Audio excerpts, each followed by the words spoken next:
Манай нөхөр ер нь бол илүү их санаачлаг гаргадаг шүү. Айгуу романтик. Ер нь яг анх үерхсэн цагаас ахуулаад айгуу жижигэн гэхгүй зүйл дээр өглөөний цай ч юм уу эсвэл санамсаргүй байж байгаа цэцэг ч юм уу байжснаа нэг сонирхолтой бэлэг. Тэгэл нөгөө нэг анх сүү тавьсан үе. Тэгэл яг энэ хурмаа хийж явах үед ч гэсэн ингээд харахад аюу олон юм бүр яг нэг киноны зохиол шиг ер нь ингээд өөрөө дотроо ботцсон байт юм уу? Яаж тэгэж яваад юм гэх.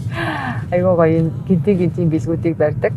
Гэхдээ миний хувьд бол мэдээж эмэгтэй хүн болол тархан өөрийн гэсэн одоо нөгөө мэдрэмжээрээ өдөр тутмынхаа жижиг гэхгүй зүйл дээр бол яг санаачлагтай байдаг.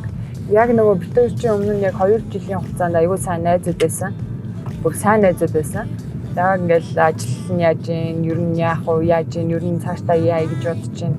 За энэ жил инглээ эрхчих ингээл ер нь нэг иймэрхүү юмудаас ингээ ярилцдаг байсан. Тэгээд энэ маань илүү нөгөө нэг намайг одоо юу гэдэг тэр хүнийг харах үнцгийг илүү их томоор нээж өгсөн.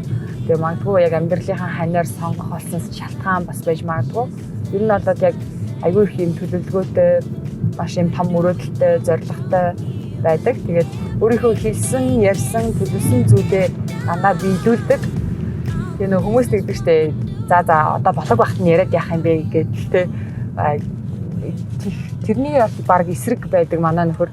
Тэр нь бас айгүй амны бэлгээс аштын бэлэг гэдэг те яг өөрийнхөө хийн бүтээн зорин гэсэн зүйлүүдээ яг ингээд бүр ингээд өөртөө бүр хэлж тэгээ тэрэндээ бүр өөртөө бүр юм команд амлалт баг өгдөг. Тийм зан чанар нь илүү хамгийн их хүндэлдэг. Онцгой бүтээлийг орёгоос